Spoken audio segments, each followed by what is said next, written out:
BJP ভোটের আগে যাত্রা মঞ্চে সেনাপতি এবং প্রতিপক্ষের সেনাপতির মধ্যে যে লড়াই হয় কাঠের তলোয়ারে, এই নির্বাচনের সময় বিজেপি তৃণমূল এই যাত্রা মঞ্চের লড়াই করছেন।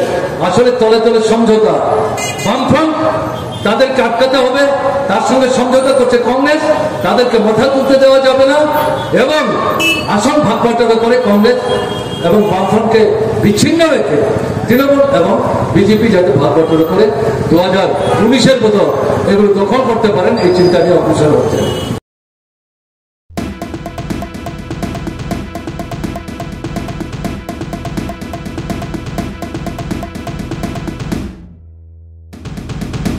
আঠারো থেকে 35 বছর বয়সী যারা আমাদের দেশের 140 কোটি মানুষের মধ্যে, তাদের ভাগ হচ্ছে 100 জনের মধ্যে 66 জন।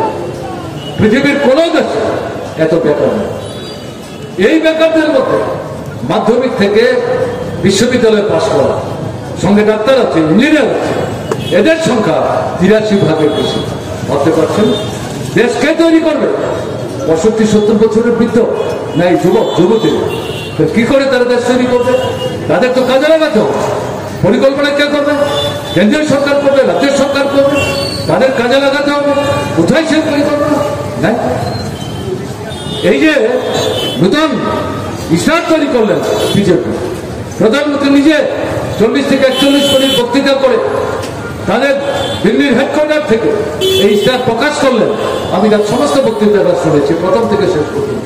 কোথাও জিনিসপত্রের দরদাম কমানোর বিরুদ্ধে কোনো কথা নেই, কালোবাজারদের বিরুদ্ধে ব্যবস্থা নেওয়ার কোনো কথা নেই, সস্তায় জিনিস রেশনের দোকানের মাধ্যমে বন্টন করার মধ্য দিয়ে বাজারের জিনিসের দাম কমিয়ে আনার কোনো কথাবার্তা সেখানে নেই, বেকারদের চাকরির জন্য কোনো ব্যবস্থা সেখানে নেই, কৃষকদের ফসলের ন্যায্য দামের জন্য কোনো প্রতিশ্রুতি সেখানে নেই। তাহলে কি করে আমাদের অর্থনৈতিক ক্ষেত্রে যে সমস্যাটা তৈরি হচ্ছে তার থেকে আমরা উদ্ধার পাবো? আমাদের ছেলে মেয়েদের চাকরি কি করে পাবো? সেই জায়গায় দাঁড়িয়ে আমরা যেটা বলছি, জিনিসপত্রের দরদাম যেমন কমানো যায়, যে কথাগুলো বলছি, শূন্য পাওয়া কেন্দ্রীয় সরকার রাজ্য সরকারের দপ্তরে লাখো লাখো কয়েক কোটি, এগুলো পূরণ করতে হবে কেন্দ্রীয় সরকার। নতুন পদ তৈরি করতে হবে, নিয়মিত নিয়োগের ব্যবস্থা করতে হবে, অস্থায়ী নিয়োগ না, অস্থায়ী নিয়োগের কোনো নিশ্চয়তা না, এটা বাতিল করতে হবে, এবং সংরক্ষণ বাতিল করা হবে। কেন্দ্রীয় সরকারের দপ্তরে, রাজ্য সরকারের দপ্তরে, রাষ্ট্রায়ত্ত সংস্থায়, বেসরকারি প্রতিষ্ঠানে সংরক্ষণ বজায় রাখতে হবে, এবং প্রতিনিয়ত প্রতি বছর কি কেন্দ্র কি রাজ্যের সরকারকে নতুন নতুন ডেভেলপমেন্টের কাজ যদি করেন, নতুন কর্মসূচি দিয়ে হাতে নেন, নতুন কর্মী লাগবে, তার মধ্য দিয়েই তো আমাদের বেকার ছেলেমেয়েদের কাজের নতুন নতুন সুযোগ সৃষ্টি হবে। এই যে দৃষ্টিভঙ্গি, এই দৃষ্টিভঙ্গি নিয়ে ইন্ডিয়া ব্লকের তরফে এই নির্বাচনে বিজেপিকে পরাস্ত করে কেন্দ্রের বিকল্প গণতান্ত্রিক ধর্মনিরপেক্ষ জনমুখী অর্থনৈতিক কর্মসূচি নিয়ে কাজ করার মতো একটা সরকার তৈরি করার আবেদন সেখানে জানানো হয়েছে। কি আমরা লক্ষ্য করছি? 190টা আসনের ভোট হয়েছে, 2 দফা আপনারা দিয়েছেন পশ্চিমবাংলাতে। তাদের মূল্যায়ন কি? আমার মূল্যায়ন, মার্কসবাদী কমিউনিস্ট পার্টির মূল্যায়ন, বামপন্থী দলেরও মূল্যায়ন। কোন দলীয় নেতা না, এরা রাজনীতির চর্চা করেন, বিভিন্ন বিষয় নিয়ে গবেষণা করেন, ভোটের সময় তাদের সক্রিয়তা বেশি। 2টো ভোট হয়ে যাওয়ার পর তারা 2019-এর ভোটের ফলের সাথে এই যে 2 দফার ভোট হলো, এগুলো তুল্যমূল্য বিশ্লেষণ করে বলছেন বিজেপির ভোট তো 19-এর চাইতে কমবে। এই প্রথম দফার ভোটে কমেছে, দ্বিতীয় দফার ভোটেও কমেছে। হিন্দি এলাকায় তারা যে আসন পেয়েছিল, এই 2 দফার ভোটে 190 আসনের মতো হিন্দি এলাকায় তাদের আসন 19-এর তুলনায় কমবে। এগুলো পোষাবার জন্য দক্ষিণের রাজ্যগুলোতে তারা থাবা বিস্তার করার চেষ্টা করেছিল, ওখানে তারা দাঁত ফুটাতে পারেনি, ওখানে তারা 1-2 আসন পাবে না। এর অর্থটা কি? এর অর্থ হচ্ছে বিজেপি তৃতীয়বারের জন্য সরকার তৈরি করার সম্ভাবনা ক্রমশ দূর থেকে দূরে চলে যাচ্ছে। ফলে প্রধানমন্ত্রী এখন আর 400 আসনের বেশি কথা বলছেন না পুরোপুরি। আজকেবার বিজেপি সরকার এই সমান সেবা কিন্তু দিচ্ছে, সংবিধান পরিবর্তনের যে চিন্তা করছে, সংরক্ষণ বাতিল করার যে চিন্তা করছেন। এখন আরএসএস এর প্রধান মোহন ভগবত, তাকে পর্যন্ত নামাতে হয়েছে। প্রতিরক্ষা মন্ত্রী, স্বরাষ্ট্রমন্ত্রী, প্রধানমন্ত্রী সবাই মিলে বলছেন না না, আমরা সংবিধান পরিবর্তন করব না, আমরা সংরক্ষণ বাতিল করব না, যা আছে তাই থাকবে। কারণটা কি? এই 2 দফার ভোটে তারা বুঝতে পেরেছেন হাওয়া উল্টো দিকে মুখ দিতে শুরু করেছে। মানুষ তার জীবনের তিক্ত অভিজ্ঞতার মধ্য দিয়ে একটা সিদ্ধান্তে উপনীত হতে শুরু করেছেন যে না, আর না, বিজেপি সরকার বিকল্প সরকার তৈরি করতে হবে।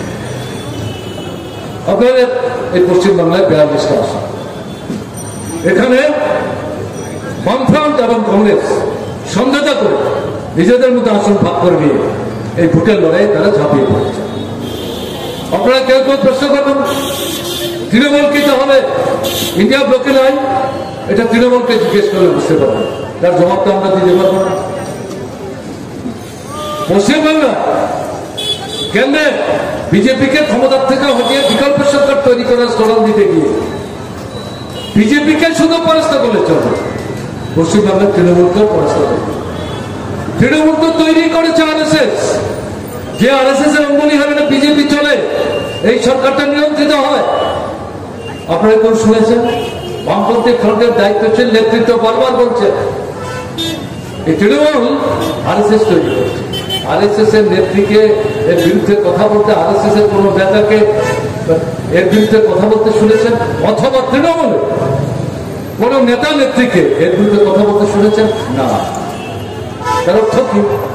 কাজে এই জায়গায় দাঁড়িয়ে বিজেপি সরকারের মন্ত্রী ছিলেন আপনাদের রাজ্যের মুখ্যমন্ত্রী।